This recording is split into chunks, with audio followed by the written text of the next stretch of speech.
The signal shouldn't have existed. Ambassador Kelrath's sensory ridge flared violet as the data scrolled across his neural interface.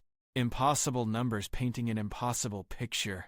217 years since humanity's exodus, since the Council had given Earth's children exactly 90 days to evacuate their poisoned world before orbital sanctions turned the cradle of their species into a quarantine grave. No human vessels should still be transmitting. No human should still be alive. Biometric confirmation, his aide whispered, mandibles clicking nervously. One sapient signature. Human. Female. And? The young officer's voice faltered. And? Kelrath demanded. 12,347 feline life signs, Ambassador. All viable. All active. The council chamber erupted. 17 species, each with their own communication method, and all of them screaming variations of the same question. How? The humans had been evacuated with strict cargo limitations. Food, medicine, cultural archives. The felines, those small predatory mammals humans kept as companions, had been explicitly prohibited. Useless mass, emotional attachments. The council had been clear. Kelrath silenced them with a gesture that made his ceremonial robes shimmer. Location? Coordinates mark the Veil Nebula debris field. She's drifting directly into the Kessler storm. If we're going to retrieve anything, we have 6 days before the ion currents tear whatever's left into particles. 6 days to decide if one human life was worth the fuel. 6 days to determine if humanity's last survivor deserved rescue or deserved the dark. Kelrath looked at the voting panel. Already 3 species had signaled red. Negative.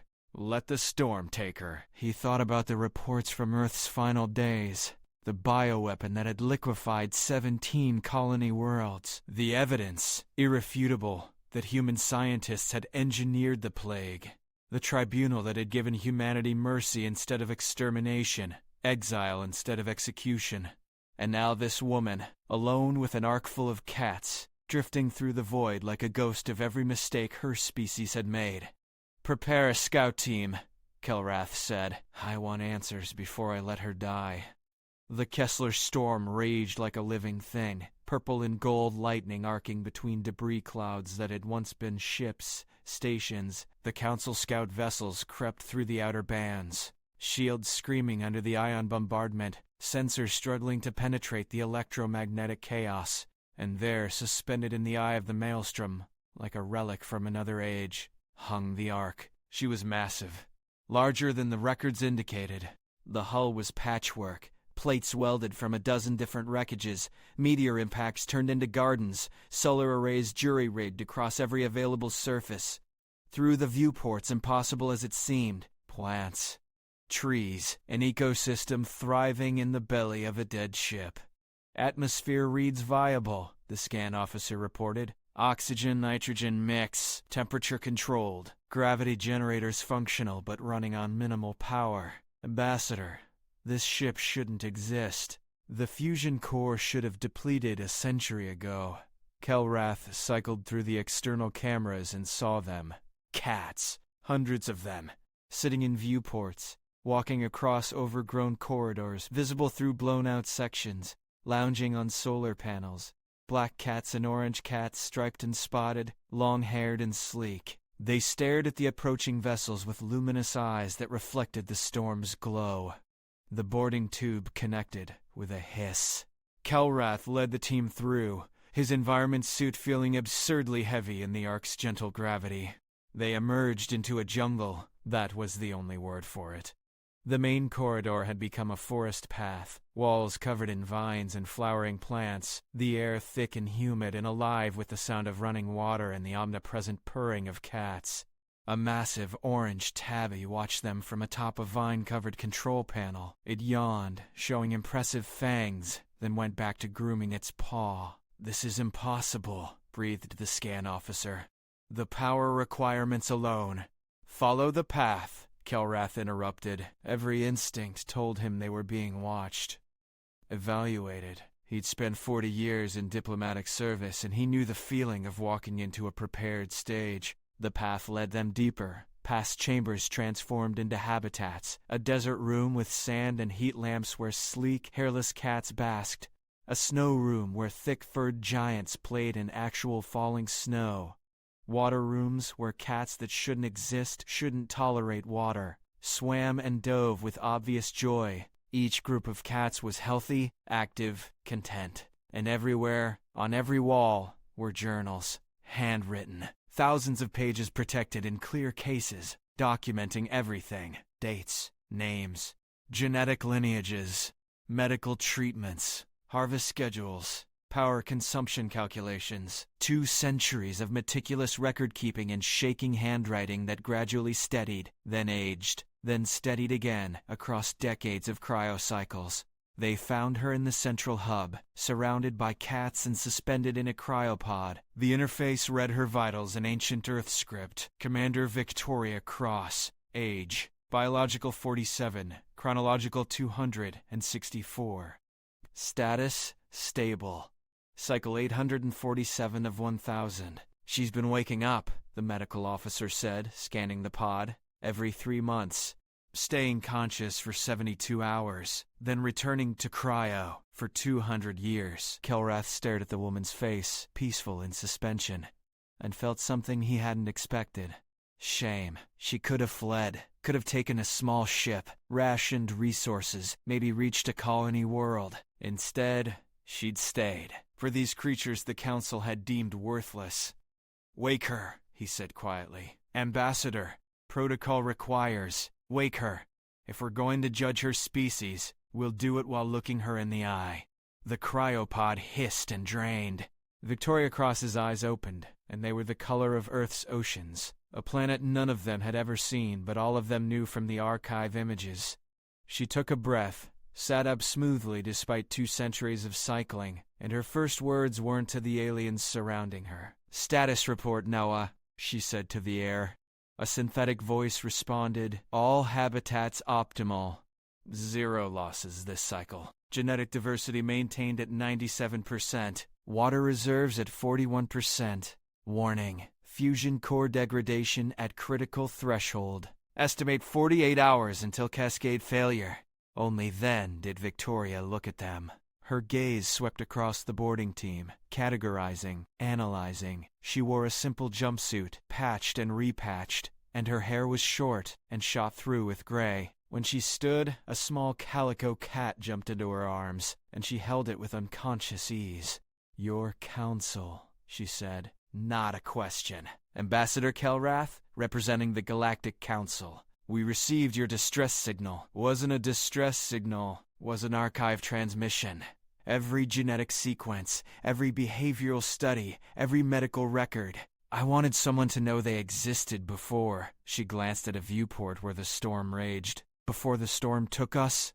Commander Cross, you're in violation of evacuation protocols. The felines were specifically prohibited as cargo." Victoria's laugh was bitter. "Of course they were. Can't eat 'em, can't use 'em for labor, can't trade them for fuel. Useless mass, right? That's what they told me when I refused to leave them."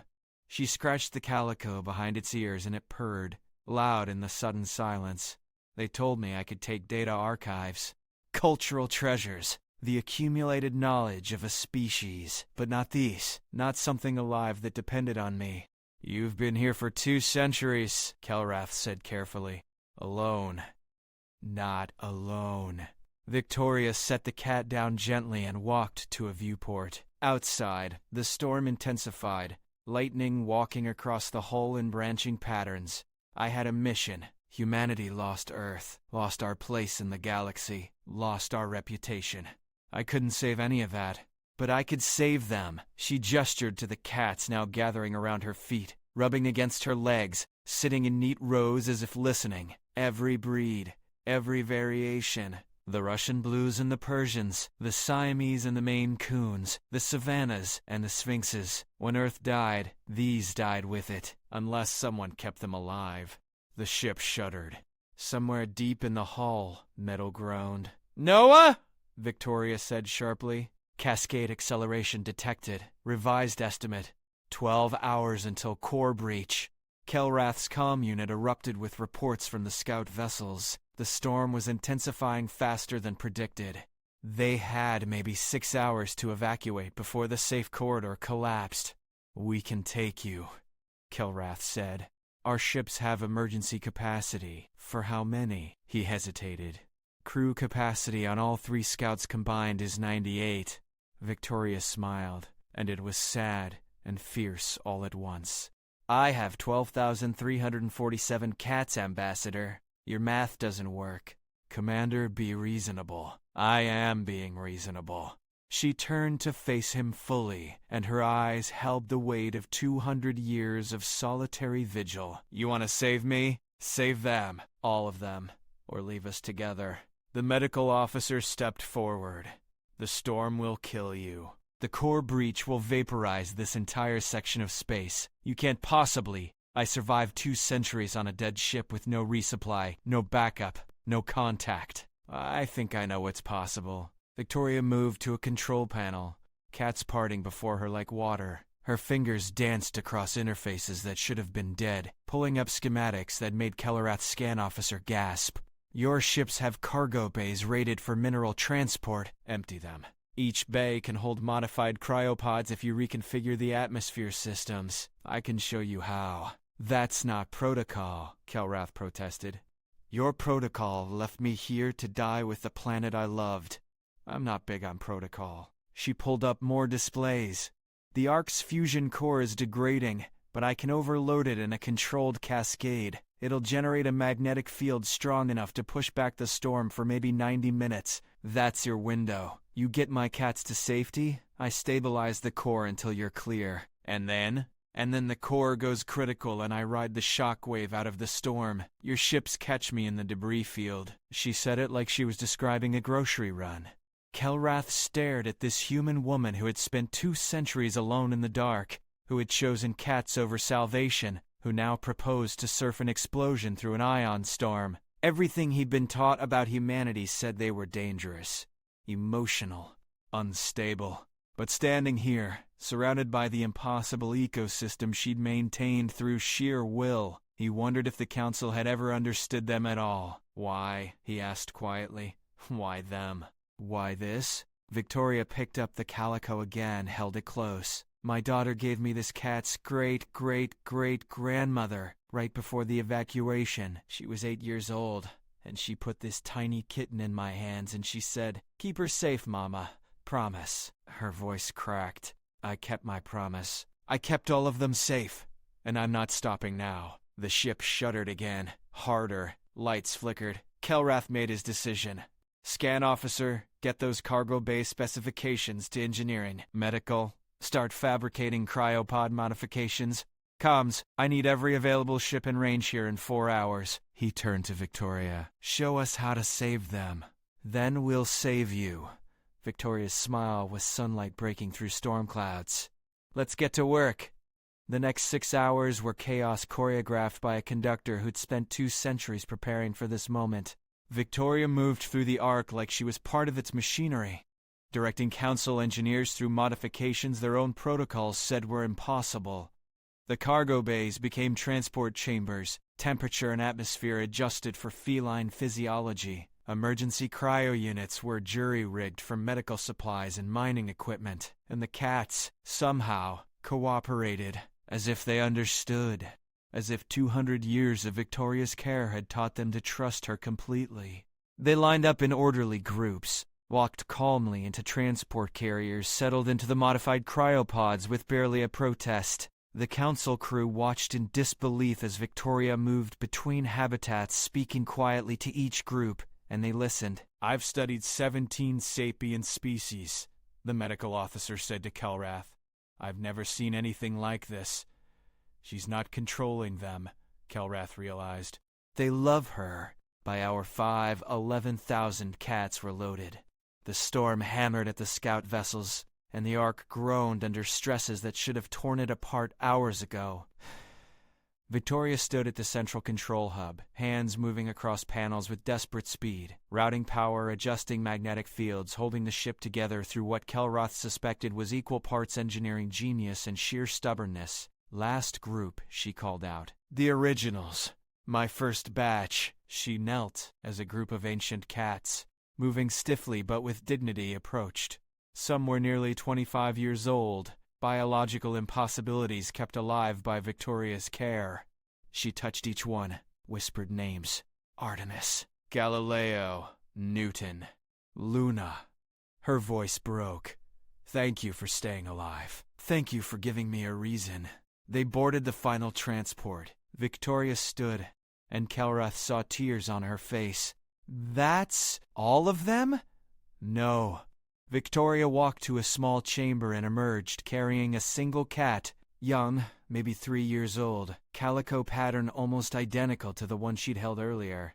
This is Echo, 47th generation direct descendant of the cat my daughter gave me. She stays with me. Commander, non-negotiable, Ambassador.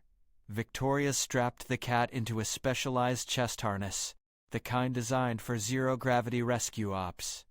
Echo settled against her with complete trust. If I'm surfing an explosion through a storm, I'm doing it with family. The final transport departed. The scout vessels retreated to safe distance, cargo bays full of sleeping cats, crews watching their sensors as Victoria moved through the Ark alone, her small companion the only living thing left aboard. Noah, she said, her voice transmitted to the fleet. Initiate Cascade Overload Sequence. Authorization Cross Victoria, Commander. Service number 88732. Ha ha ha. Acknowledged. Warning. This action will result in total ship loss and probable crew fatality. Yeah, well, we've had a good run. Execute. The fusion core screamed to life. Power that should have depleted a century ago surged through ancient systems, fed by Victoria's modifications, by her impossible maintenance, by 200 years of refusing to let anything die on her watch. The magnetic field expanded, a bubble of force that pushed against the storm itself. The ion currents resisted. Lightning struck the hull in thunderous waves, but the field held. Victoria was at the controls, making real-time adjustments, compensating for every fluctuation, every surge. She was magnificent, terrifying, absolutely human, in a way that made Kelrath understand finally what the Council had lost when they'd exiled this species. Fleet, you have your corridor, Victoria transmitted. Recommend maximum thrust. Sustained burn. You've got 73 minutes before I can't hold it anymore. The scout vessels fled. Behind them, the Ark blazed like an artificial star, Victoria's silhouette visible in the viewport as she conducted her symphony of barely controlled destruction. The storm raged. The ship held, and in her harness Echo purred. At 42 minutes, the port magnetic array blew. Victoria compensated, rerouting through starboard systems. At 61 minutes, the fusion core temperature spiked into critical range. She vented plasma through the old maneuvering thrusters, using the ship itself as a heat sink. At 70 minutes, with the fleet nearly clear, every warning indicator on her panel was flashing red. Ambassador, she transmitted, and her voice was calm. I'm reading massive structural failure across all sections. The field is collapsing. I'm gonna lose containment in approximately 90 seconds. We're not clear yet, Kelrath said, his voice tight. Hold on, that's the plan. But when this goes, it's gonna go big. I need you at least 20,000 kilometers out. We won't be able to reach you in time. Victoria laughed, breathless and wild. Then I'd better be a damn good shot. She pulled up a navigation plot that made Kelrath's scan officer swear in 3 languages simultaneously. When the core goes, it's going to throw the Ark forward at approximately 9% light speed. I'll be riding the shockwave. Your job is to be exactly here, she highlighted coordinates, in exactly 4 minutes and 17 seconds. I'll come to you. That's insane, Ambassador. I spent 200 years alone with 12,000 cats on a ship held together with spit and determination. Insane is kind of my baseline.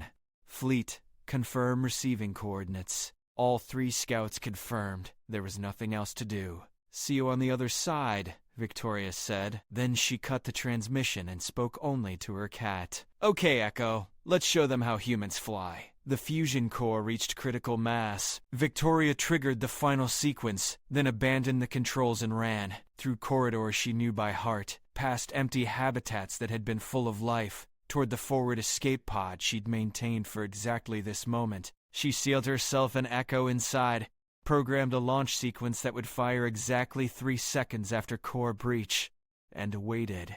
The arc came apart in light and fury. The fusion core's detonation was visible across half the sector, a brief new star that turned the storm's purple and gold into blazing white.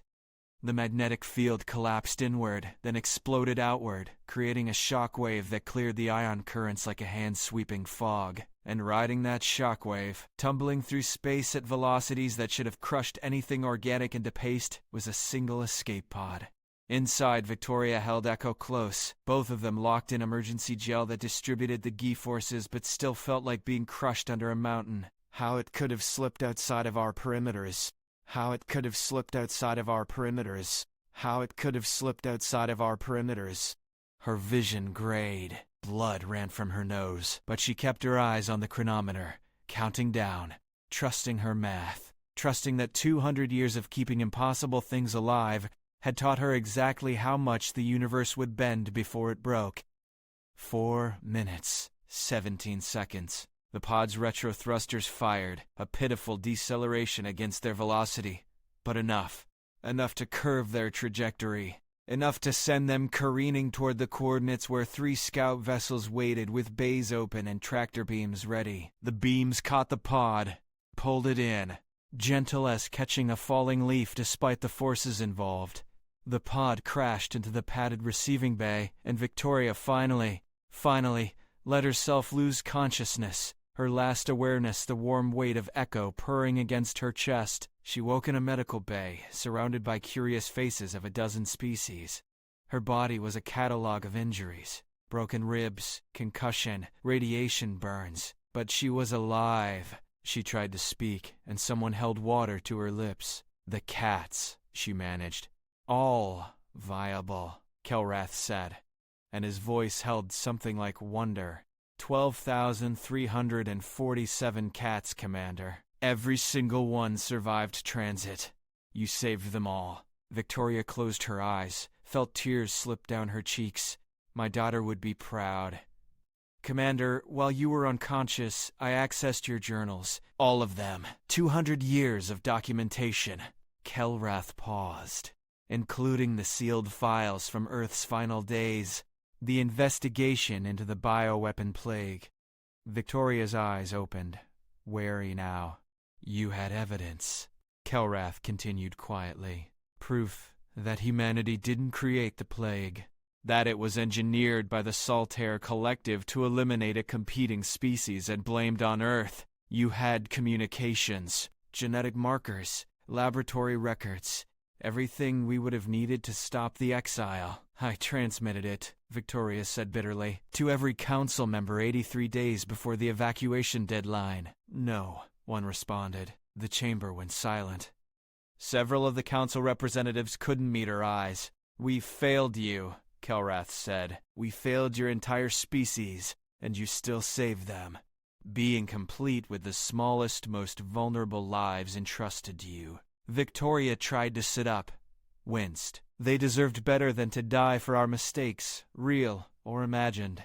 Kelrath made a decision that would change the galaxy. He activated his neural interface, broadcasting on all council frequencies to every member world, every station, every settlement where sapient life gathered. I am Ambassador Kelrath, and I am hereby presenting evidence that will exonerate humanity of all charges related to the Cascade Plague. Evidence that has existed for 217 years. Evidence we ignored. He uploaded Victoria's files, her journals, her proof.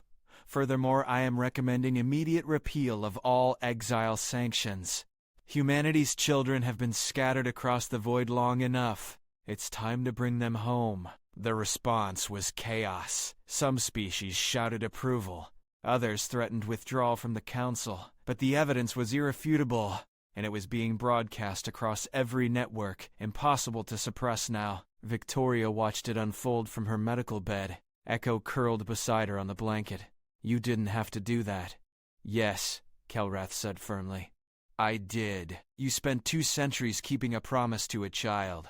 The least I can do is keep faith with the truth. Over the next weeks, as Victoria healed, the galaxy began to change. Human colonies, hidden for 2 centuries, started broadcasting their locations. Ships emerged from deep space. Settlements revealed themselves on marginal worlds. They came slowly, cautiously, but they came. Humanity's exile was ending, and at the center of it all, in a station repurposed to house 12,000 cats, Victoria Cross worked with Council xenobiologists to preserve and propagate the species she'd saved. Each cat was cataloged, genetically profiled, healthy and thriving. Adoption programs were established, breeding protocols developed. The felines of Earth would live on.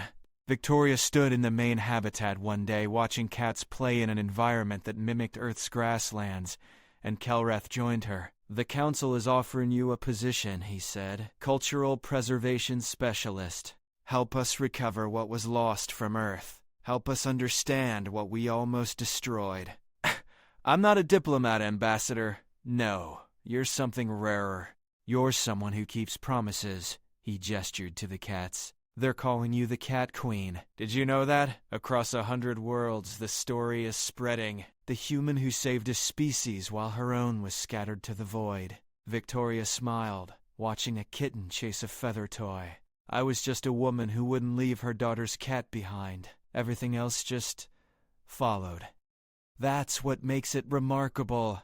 Kelrath touched her shoulder gently, a gesture of respect in his species. You had every reason to hate us, to let them die out of spite. Instead, you chose compassion, chose preservation, chose love over hate, every day for 200 years. Victoria picked up Echo, who had barely left her side since the rescue. The cat purred, content and safe. Hate was never going to bring my daughter back, Victoria said quietly. Hate wasn't going to give Earth a second chance. But keeping these little lives safe, that was something I could do, something that mattered. She looked at Kelrath. That's the thing about humans, Ambassador. We're stubborn. We're emotional. We form attachments to things that don't make logical sense. And sometimes that's exactly what the universe needs. Kelrath thought about a woman alone in the dark, cycling through cryo-sleep every 3 months for 2 centuries, waking to tend gardens and cats, documenting everything, hoping someone would care. He thought about the Council's cold calculations, their logical dismissals, and how close they'd come to losing something irreplaceable. Perhaps, he said, the universe needs more illogical humans. Victoria laughed, and it was the sound of 200 years of grief finally finding joy. Well, you're in luck. We're back. And we're bringing our cats. Across the galaxy, humanity heard the call and came home. They came with stories of survival, of hidden colonies, of generations born in exile, who had never seen Earth but carried it in their hearts. They came cautiously, scarred by betrayal, but they came. And at every reunion, at every settlement, at every station where humans gathered to remember and rebuild, there were cats. Descendants of the 12,000 Victoria saved, living proof that one person's stubborn compassion could preserve a species, could change a galaxy, could rewrite the future.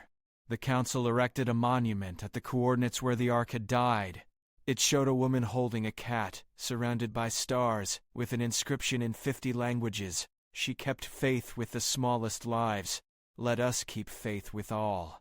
Victoria never liked the attention. She worked quietly, helping rebuild Earth's cultural archives, consulting on preservation projects, teaching others how to maintain impossible things through sheer determination. But sometimes, when she walked through stations and saw children playing with kittens, saw families adopting cats, saw these small, fierce creatures thriving in a galaxy that had almost lost them, she allowed herself to believe she'd done something that mattered. Echo lived to be 23 years old, dying peacefully in Victoria's arms.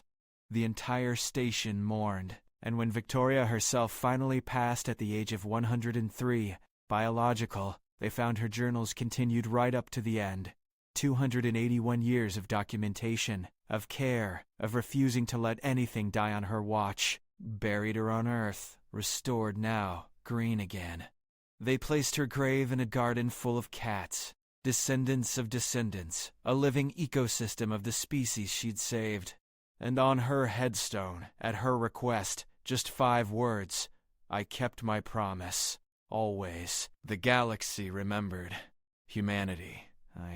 The species too stubborn to die, too compassionate to give up, too human to calculate the worth of love in logical terms. They had returned from exile carrying cats, carrying proof that sometimes the most illogical choice is the one that saves everything worth saving. And in stations across the void, cats purred, unaware they owed their existence to one woman's promise to a child who had been dust for centuries.